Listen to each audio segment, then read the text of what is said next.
Welcome back to Friday Sports Extras. Logan, it's time to hit the hardwood, this time the collegiate ranks. Yeah, it's hard to get much better than right around the corner from us at Gannon. Both the men's and women's programs off to a great start. In the Gannon men specifically, one of the top teams in the country. Game 2 of the doubleheader, the women playing first. We'll get to that. Gannon and Shippensburg, a back and forth first half. Morgan and Morgan, brothers you can count on. Lucas finding McKenzie for the dead on three. Then the other way, it's Marcus Frank taking those 3 points right back, knocking it down from the wing. Lucas Sakasi puts up the shot, and it is Precious Ario with the tip-in finish. Sakasi right back with the rock in the end. One finish through contact. The Golden Knights will end up pulling away with this one, 80-58. We'll now head over to Edinburgh, where Mansfield making their way to Macomb Fieldhouse to battle the Fighting Scots. All Mounties early as Joshua Franklin drives down Hollywood Boulevard for 2 points. Then it's Sterling Scott on the fadeaway. Tough shot. He finished with 18. Bryce Baez starting the scoring from the corner, nails the 3-ball, one of 6 triples for a team-high 21 points for the Borough. Then it's to the outside. Rowan Carmichael, the freshman, he gets the friendly bounce. Edinburgh blows away from Mansfield in the second half for a 92-68 win. We now head over to Mercyhurst Athletic Center, where the Lakers hosting Fairleigh Dickinson. The first possession of the game, the feed inside. Kirill Martinov, the big man, for the first 2 points of the game. Now it's Joey Niesman with the nice fake inside, just like that, 4-0 Knights. The Lakers with it now. Lamelman, the hezzy, and he knocks down the floater from the elbow. It would be Fairleigh Dickinson, though, that pulls away in this one, winning 74-67. All right, as mentioned, the first game of the doubleheader, Gannon and Shippensburg. The women's side of it, it was all Gannon from the moment the game tipped off. Bree Claxton driving baseline, the mid-range jumper that if you go to Gannon, you know that's her move right there. Olivia Cernuda working down low, spins, fouled, and won. Gannon up by 23 at the break. Getting it done defensively. Cernuda would get a steal and the points off of it, and then Kate Ratliff would end up putting a phenomenal play down low. Cleve Wright talked after the game how great they worked down low in the paint. Ratliff and Mia Slater running the pick and roll to perfection. The dime down low.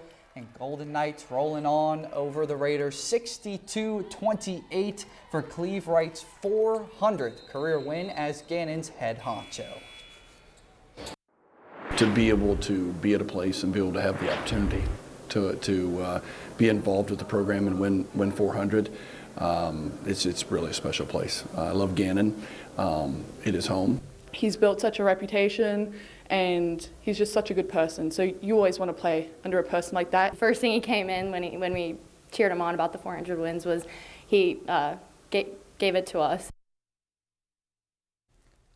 Good time to be a Gannon fan. We'll go back to Edinburgh, though, as the women open the doubleheader against Mansfield. In the second half, Edinburgh up double digits. Feet inside, Rachel Manfredo with the finish there. We head right back to the paint. This time, it's Ava Haddad for the pair. She added 14. And if it ain't broke, don't fix it. Manfredo with 2 more of her team-high 23, this time inside.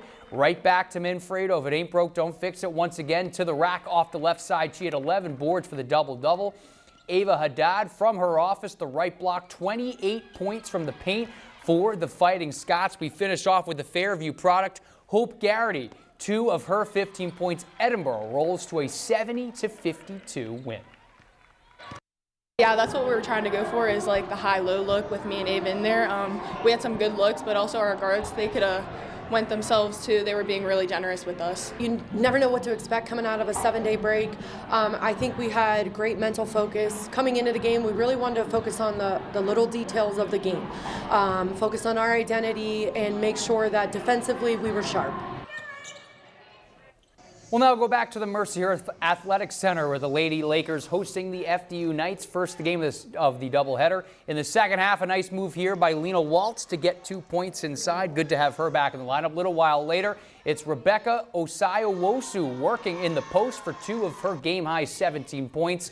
Now with the shot clock ticking down, Ava Renninger gets the floater to fall to make it 38-22, Knights in front. And that's the way it was all night. FDU with a great performance as they take down Mercyhurst 46. And a quick look on the ice rink for Mercyhurst. The women's hockey team getting it done over Lindenwood, 5-1. And you see the Mercyhurst Lakers improving to 12-9-2. On the men's side of things, there's a 2-0 shutout. Unfortunately, the men go down 2-0 to the Fighting Hawks, and 48-8. Those shots on goal. That's a brutal way to lose that one. And Chris, we also had some NBA action tonight. We'll sprinkle in the pros, Cavs and Nuggets. There's a good look at Donovan Mitchell. Starting off, though, Jamal Murray. He's going to hit a big step-back three-pointer there, right in his office, doing what he does best. Donovan Mitchell, he banks one in here off the floater, off the glass.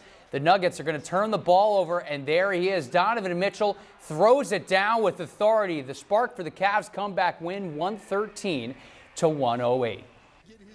That was a long night of basketball, Logan. Some impressive individual performances we got to see. Yeah, a lot of great guard play around this region, as we'll see a little bit more tomorrow. Cathedral Prep out in action. Yes, we will. That's all for our 11 p.m. Erie News Now report. Thank you, and have a good rest of your evening.